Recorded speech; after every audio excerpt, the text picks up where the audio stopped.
Hey guys, so in this video we're going to cover 3 things that you can do today, that you need to work on today to help you play any song that you want to play, like from the radio, right? Let's say you're a singer and you don't have a lot of experience with the piano and you want to accompany yourself. This video is perfect for you, okay? But before we get started, can you please make sure you hit that subscribe button, hit that little notification bell, ding ding ding, so that you get alerted when I release a new video. And also, if you can gently play that like button until it turns blue, it really helps my channel reach a wider audience, okay? And with that said, let's get jumped into the video. Okay, so number 1, the first thing that we need to work on to play any pop song, any song that you hear on the radio, is knowing all of your chords. Okay, when you see a letter like C, that means major, so you need to know all your major. And then if you see C with a little M next to it, it means minor. So we have to learn our major and minor chords. And today we're just going to focus on major and minor. We're not going to go into sevenths or anything like that. But how do you learn all of the major and minor chords? Well, let's say you have a chord chart in front of you. We're going to learn how to make all of these chords. So for major chords, we're going to start with major chords. So let's say we see the letter C, just a C, C major. How do we make a major chord? So we're going to start with the given note. So we're going to start with C, okay? And then what we're going to do, and this is something that you'll have to memorize, you can write it down, or you can just keep watching this video over and over again. Very important here. So we're going to start with the letter, and then we're going to count up 4 half steps. 1, 2, 3, 4. Okay, 4 next notes. We're not skipping any black keys. We're counting all of them. So 1, 2, 3, 4. Okay, is our second note. And then from there, we're going to count up 3 more to get our last note. 1, 2, 3.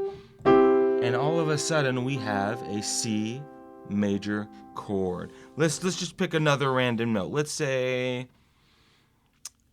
F sharp. Okay, I find my F sharp. Okay, I start from that note. I count 4 half steps. I count 1, 2, 3, 4. Okay, that's my second note, or the third of the chord. And then I'm gonna move up 3 more. 1, 2, 3.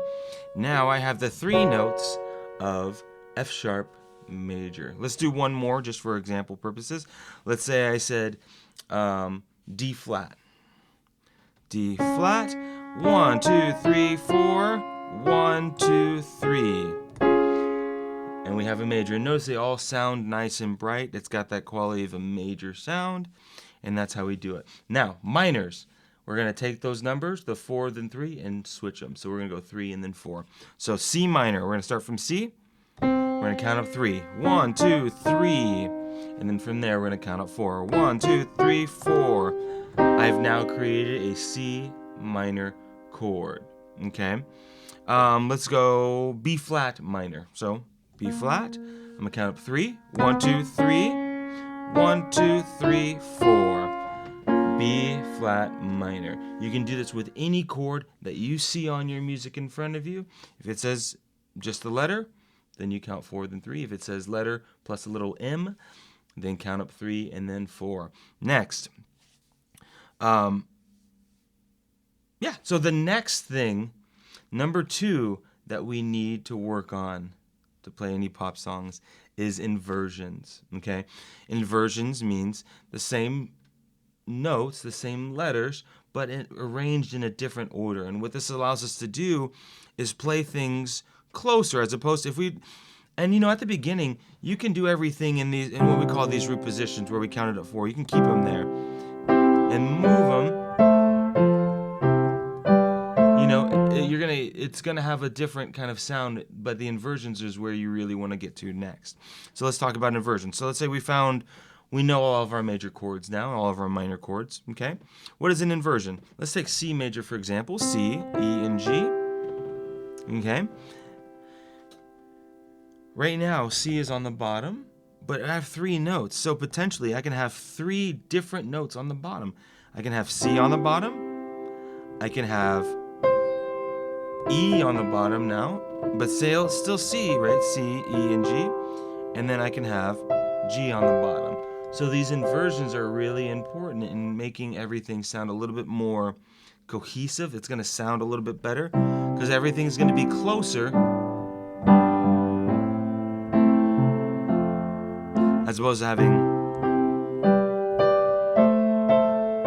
right? And there's nothing wrong with that at the beginning, especially when you're learning your chords, but really you want to start learning how inversions work. So what you're going to do all of your inversions is you're going to pick a chord. And I'm going to pick a kind of a crazy one. Let's say B minor. Okay? So minor, I'm going to count 3 and then 4. B, 1, 2, 3. And then 1, 2, 3, 4. So my 3 notes of a B minor chord are B, D, and F. And when I use inversions of this, I need to make sure I have the same 3 notes, okay? So B, D, and F, I can take B and I can move it up to the top. B, D, and F, I still have the same 3 notes. Now D is on the bottom, and I can take D and move it up to the top again.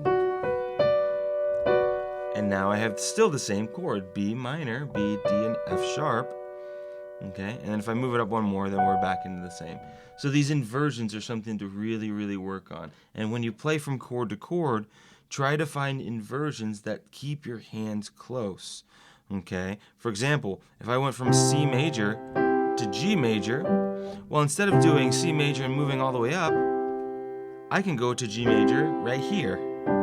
G, B, and D. Okay, these inversions are going to really make your playing sound a lot more professional. You're not going to have these big jumps in register.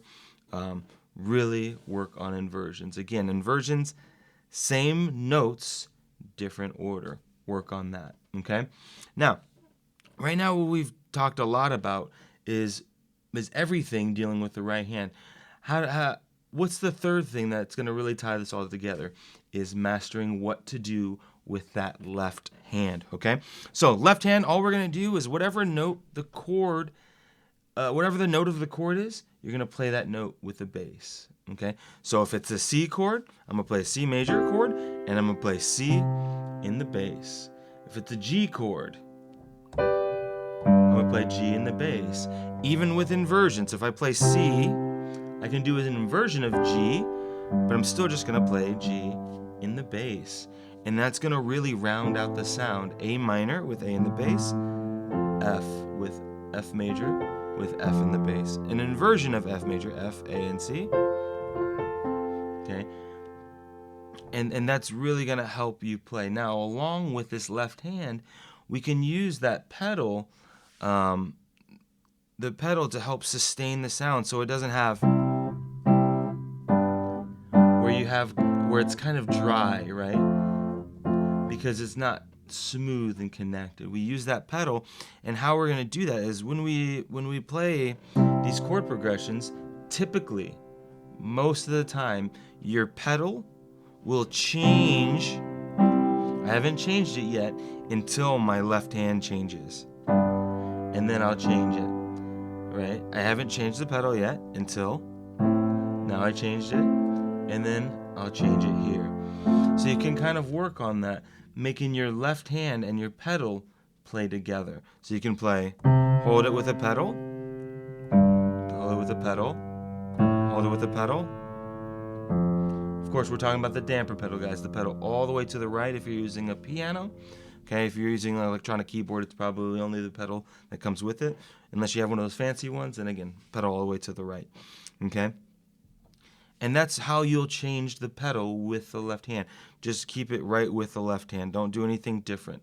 Okay? So don't change it every single time you play. There's no need to do that, especially if it's the same chord. So, pedal changes with the left hand. I'll give another example. If I were to pick a different progression, right? I haven't changed yet. Now I changed, so I changed the pedal. Changed the left hand, so my pedal changed.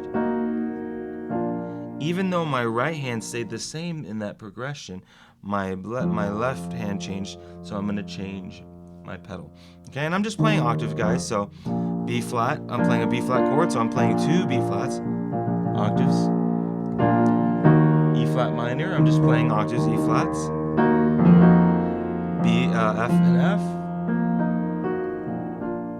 And then back to B flat, ending with octaves. And that's another thing you can do with the left hand. Just experiment with using those octaves. And I think that makes it simpler for now. We want to make sure that we do not play chords with our left hand this low.